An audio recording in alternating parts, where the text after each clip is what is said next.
Bonjour Alain Minc. Bonjour. Il y a quelques semaines, c'était juste avant Noël, vous plaidiez pour un recul du gouvernement sur l'âge pivot, un retrait de cette proposition de l'âge pivot à 64 ans. Une grande conférence se tient désormais dans 2 jours pour travailler sur les modes de financement de la réforme de la retraite. Est-ce que c'est quelque chose qui préfigure le recul du gouvernement et le retrait, à votre avis? Permettez-moi de prendre le problème d'un peu plus loin. Si vous voulez. Moi, j'ai publiquement dit que je pensais qu'il fallait n'appliquer cette réforme qu'aux entrants sur le marché du travail. La fameuse clause du grand-père. Non, j'emploie pas exprès. J'emploie pas la clause du grand-père, expression destinée à disqualifier cette idée, qui est d'autant plus drôle que la clause du grand-père, c'est un mot de Wall Street. Donc, je pense qu'on est une transition de 25 ans, une transition de 40, ça ne changeait pas grand-chose. Donc, depuis le départ, je suis mal à l'aise avec ce schéma. Deuxièmement, je pense que la cristallisation sur l'âge pivot est devenue folle. Pourquoi ? L'âge pivot n'est pas une vraie mesure d'âge. L'âge pivot est une incitation, peut-être très efficace, peut-être totalement inefficace. C'est aujourd'hui, dans la panoplie, la plus efficace que le gouvernement a mis sur la table. Non, ce n'est pas la plus efficace. La plus efficace, c'est le recul, carrément, de l'âge de retraite. La plus efficace, c'est l'accélération de la loi Touraine. La loi Touraine, c'est-à-dire l'augmentation du nombre de trimestres. L'augmentation du nombre de trimestres en fonction de l'espérance de vie. Donc, d'une certaine façon, on a créé une cristallisation sur une mesure qui n'est qu'une incitation, peut-être efficace, peut-être inefficace, sur la base d'un déséquilibre venant du corps dont les prévisions ne cessent de s'avérer erronées d'année en année, le même corps qui en mai annonçait l'équilibre. En plus, il faut avoir en tête les montants. Plus personne ne parle en France du fait que l'État, un peu plus de 400 milliards d'euros, a un déficit de 100 milliards. Les retraites, c'est 350 milliards. 25% de déficit pour l'État. Et on est en train de s'écharper dans notre vie nationale sur un enjeu entre 0 et 10 milliards. Donc, je crois qu'il y a une espèce de dérapage qui devient à la fois idéologique, symbolique et politiquement destructeur. C'est là, Alain Minc, c'est au milieu de la table. Qu'est-ce qu'on en fait? Eh bien, je pense, depuis le départ, qu'il faudrait dire qu'on fixe le principe d'équilibre dans la loi, le principe d'équilibre, et qu'on les modalités pour plus tard. Et les modalités à la française. Non, on réforme des principes. Non, arrêtez de dire ça. En matière de retraite, les partenaires sociaux prennent leurs responsabilités. Rarement. Je suis désolé. 2010, aucun syndicat ne signe pour le passage, mais pour le passage de 60 à 62 ans. Non, mais ça, c'est pas possible. Vous ne pouvez pas demander à un syndicat de signer le passage de 60 à 62 ans. C'est une décision de nature hautement politique et il fallait la faire. Mais sur l'Agirc-Arrco, les partenaires sociaux ont été parfaitement raisonnables. Avec un âge pivot. Avec un âge pivot temporaire. Mais à 63 ans. Oui, mais ça suffit. Dans le cas d'espèce, ça fonctionnait à peu près. Quand je vois si vous voulez, je pense qu'il y a une espèce de cristallisation technocratique qui s'est faite là-dessus et que le Premier ministre s'est mis dans les cordes.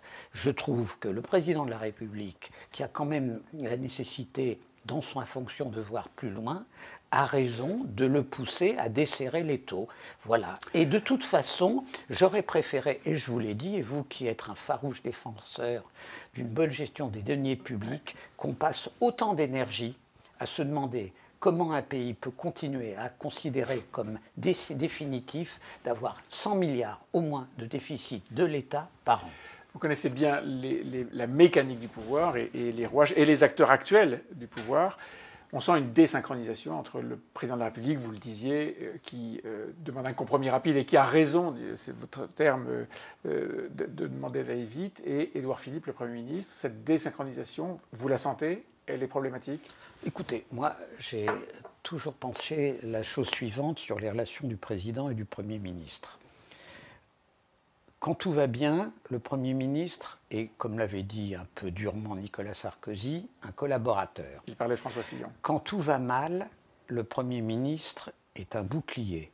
Quand tout va très mal, le Premier ministre est un fusible. On en est où? On est à la fin de la période bouclier. Et tout près de la période fusible? Je ne sais pas. On n'est plus en tout cas dans la période pur collaborateur, mais c'est la logique des institutions, il y a à cela rien de dramatique. Je veux dire, c'est une des raisons pour laquelle je pense que toute idée, comme celle émise par François Hollande, de mettre en cause le rôle du Premier ministre est absurde. Le système français est un système compliqué qui a besoin en réalité de soupapes. Il y a 2 soupapes en France. La fonction de Premier ministre et la dissolution. Tout système qui supprimerait ces 2 soupapes mettrait ce pays dans une impasse. La dissolution qui a perdu son attrait, disons, lors des précédents ratages spectaculaires. Peut-être, mais ça existe. Dans un pays compliqué, on ne peut pas accepter le risque d'institutions totalement rigides. Un mot sur Laurent Berger. Il est placé très haut dans l'échelle des valeurs par une partie des médias, par l'intelligentsia, peut-être par vous. Est-ce que son accord, que semble frénétiquement chercher le gouvernement, en tout cas le président de la République, est absolument indispensable? En 2010, je le rappelais tout à l'heure dans notre conversation, Laurent Berger n'a pas signé la réforme. On est dans une situation totalement paradoxale.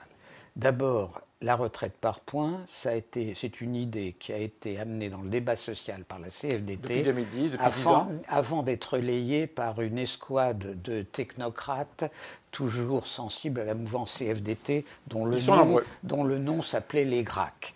Donc c'est quand même difficile de faire la réforme contre celui qui en a été le promoteur. Deuxièmement, ce qui est clair, c'est que les relations entre Laurent Berger et le pouvoir, depuis 2 ans, fonctionnent sur un malentendu. Le malentendu est très simple. La gauche ou le centre-gauche a voulu voir en réalité en Emmanuel Macron le successeur de Michel Rocard. Or, rien n'est plus faux.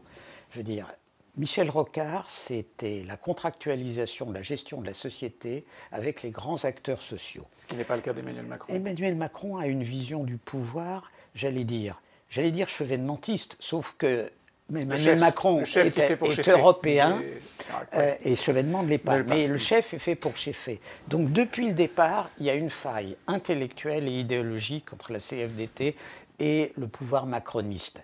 Mais il n'empêche qu'aujourd'hui, surtout quand même avec une situation politique difficile, on ne peut pas mener cette réforme contre l'ensemble des syndicats.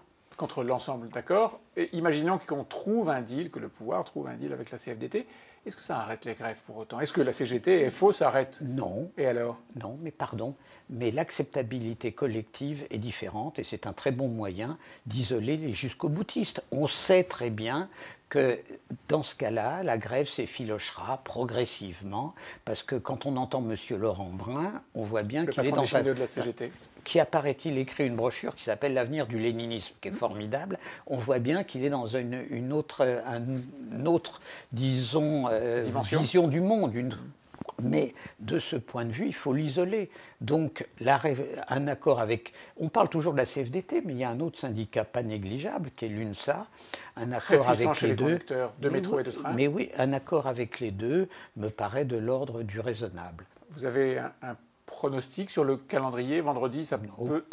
J'ai aucun pronostic dans cette affaire que je trouve depuis le début erratique et en partie mal gérée. Par l'ensemble des acteurs. Donc, une crise qui peut durer, si je vous comprends bien. Merci Alain Minc.